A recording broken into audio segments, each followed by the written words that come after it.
Yeah, from what I hear, people do not like the season finale of The Boys. They weren't liking the last, they really weren't being attracted to the last two seasons either, really. So, I'm not surprised. However, let's check into this a little bit more, shall we? Well, what if we share a different destiny? Something a little more scorched earth. Shock and awe. Blood and bone. I'll second, please. I'll do anything. You want me to eat hell? You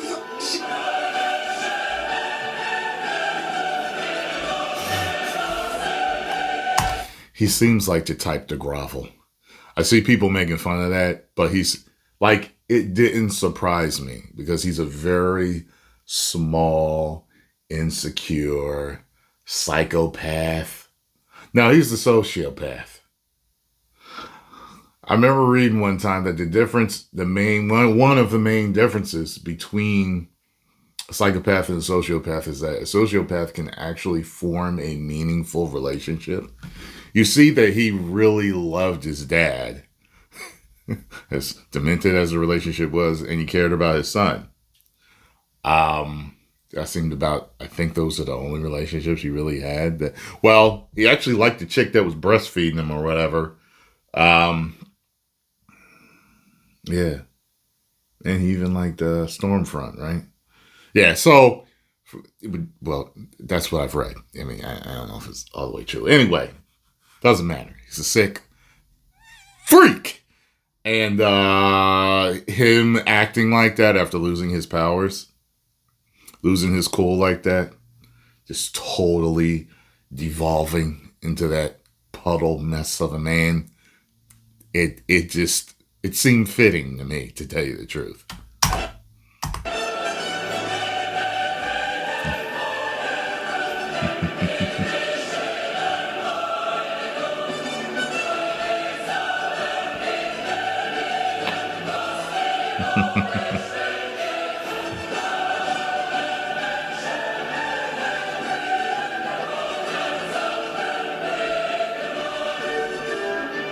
I swore it was going to cut off right there.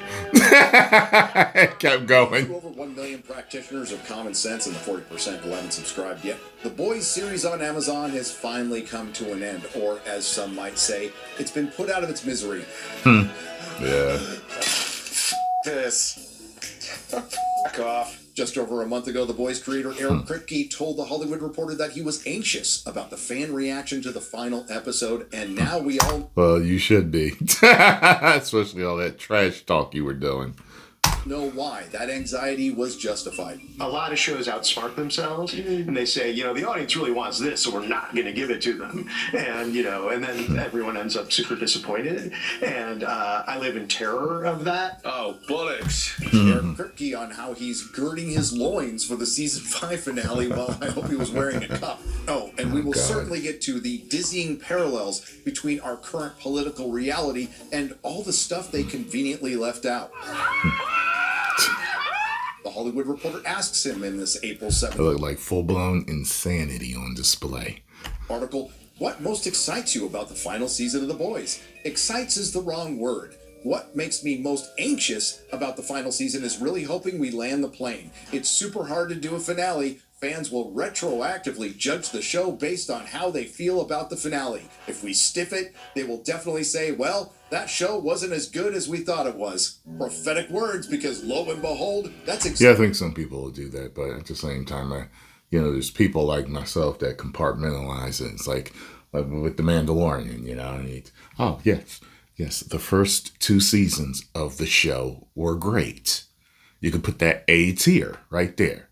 Okay, if you're going A, B, C, D, A tier right there. Okay, however, you basically dropped it to a C with that 3rd season. Okay, should have brought out the movie right after first 2 and never effed it up, and you know what you did.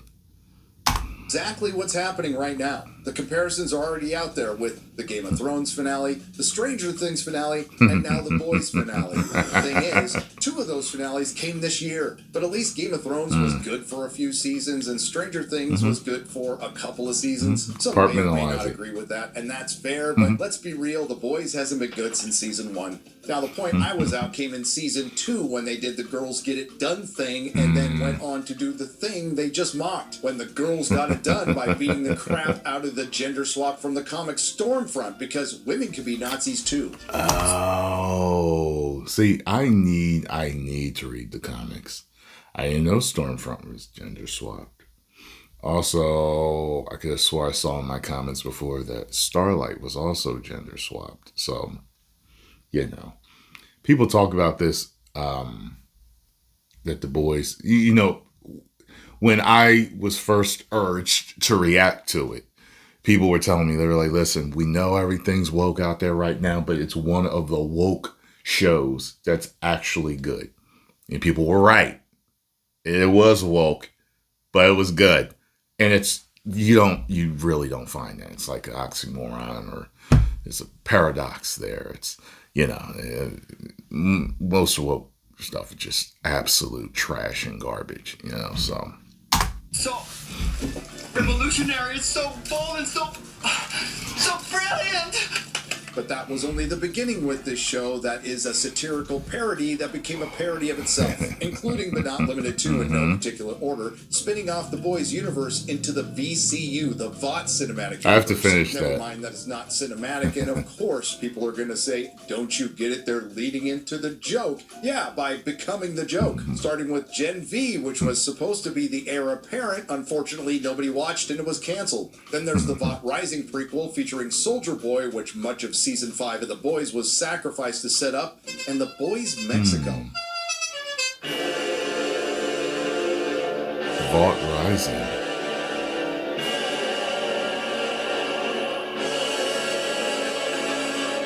The only problem with this expansion is The Boys TV series was, and always will be about Homelander, who's dead now, along with the show and, yes, the VOT cinematic universe. Because showrunner Eric Kripke thought it was a much better idea to forego and sacrifice any of the twists and turns and complexity from Garth Ennis's I recognize them. I see. Okay, well, Starlight, yeah. That's Starlight right there. So, unless this is a fan-made picture, Starlight wasn't a gender swap. Okay. Maybe they meant to say Stormfront. They're both ST words. I heard.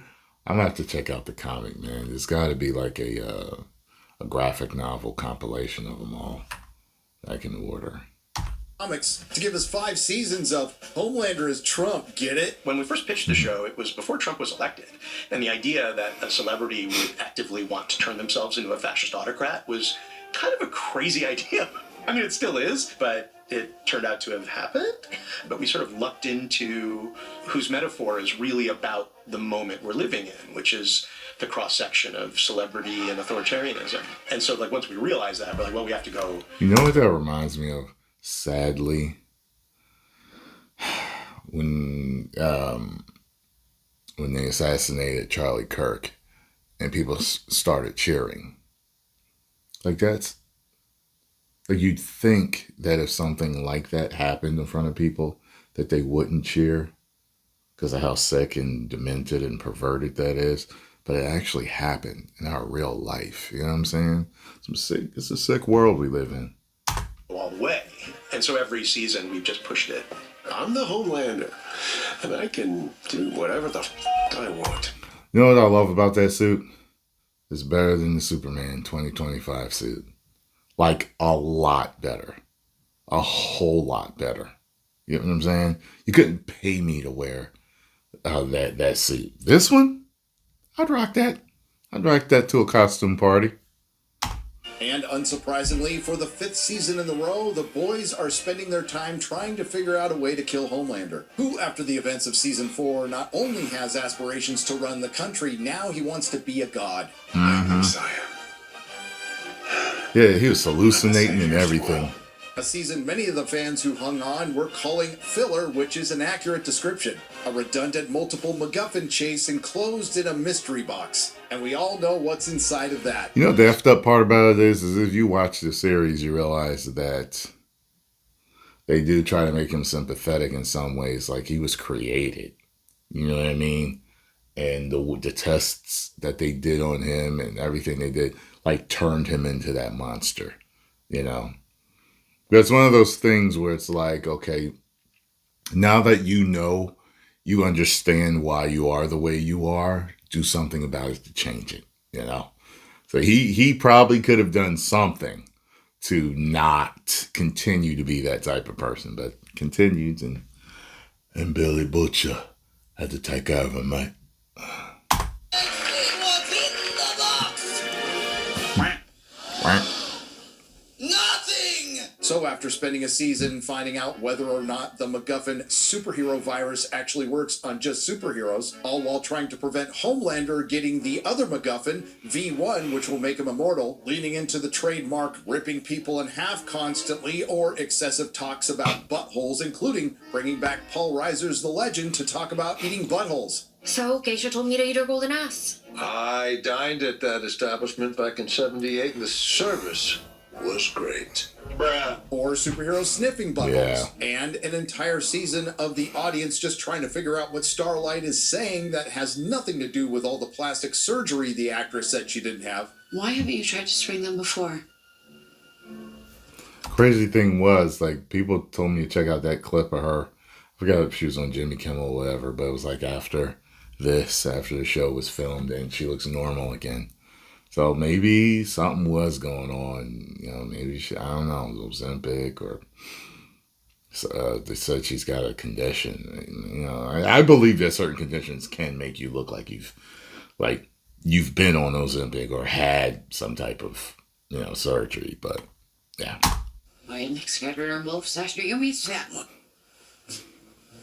And ladies, please don't do that to yourselves. We get to Her a nose season does finale look different, which can though. be best described as a fart in the She wind. might have something And done to her sticking with nose. the theme of anuses, we Oh, open up the God, finale yeah. with Frenchie's funeral, where they're reading his last will and testament, where he talks about Yeah. buttholes. I do have something to give you. The knowledge that I've seen each and every one of your assholes. Excuse me? In this episode called Blood and Bone, which is a callback to a conversation Butcher and Homelander had earlier in the series, where I'm sure many were wondering who lives and who dies as the chess pieces come together in this big fantastic ending. And since we're so far off the comics anyway, we might actually see some scorched earth. Well, sorry, spoilers. Instead of scorched earth, think stained carpet, and most everybody survives. Now, A-Train was killed earlier on in the season, and the aforementioned Frenchie was killed in the penultimate episode, but of the prominent characters, everyone's still around, and guess what they need to do? Find a way to kill Homelander, who, thanks to Soldier Boy handing him the V1, is now immortal. Essentially, the plot is the remaining boys have to infiltrate the White House, and they get some help from a conscious-stricken Ashley Barrett in the last minute so they can prevent Homelander from giving his speech announcing his divinity. You deserve a god who doesn't die. A god who fights back. A god you can believe in. One of the biggest of many flaws of this show is Homelander's godhood and actually convincing people to believe it. It may or may not have helped to make him immortal in the first episode instead of him running around with Soldier Boy so you could do a soft pilot for another series, instead of him being immortal for just 2 episodes. And that probably would have helped showrunner Eric Kripke, big Trump fan by the way, avoid the mountain of criticism he is deservedly getting for it feeling contrived and rushed, because that's exactly what it is. And that's why I believe him when he says it's almost like you're trying to secure your legacy with these finales. Well, the show's legacy, and unfortunately it will affect your legacy too, because you don't get to choose that, life will choose it for you. And it's the first finale I've ever done too, so it's not like I have any experience with it. And it shows because, again, this finale is essentially the boys trying to stop a speech where Homelander is trying to convince a public who doesn't believe him that he is a god. Now, he does eventually go off script and says he's going to crush all you puny humans. And it's at that point where Butcher, Kamiko, and Deus Ex Ryan come in and have a big battle in the Oval Office live on television. We're in front of God. He tried to fly away so many times. Homelander is depowered by Kimiko, humiliated, offers to suck Butcher's D, and brutally murdered. Oh, and we'll get back to that in just a minute. But just like the rest of Season 5, and let's just call it this entire series, it was just a waste of your valuable time. And as far as the character resolution is concerned, if that's what you want to call it, it's abysmal. We'll start with Sister Sage, the smartest woman in the world. Oh, jeez. Who helped replicate the Soldier Boy radiation experiments on Kimiko so she can have new powers to take other people's powers. Wonder where they're going with that one. Well, the first test is taking Sister Sage's powers, which works. And Sister Sage, who was the dumbest, smartest person... Yeah, she was... They made her stupid afterwards. She didn't become normal. She literally became stupid afterwards and left. And she's happy as hell. Live I've ever seen in any TV show or film, just becomes the dumbest person alive.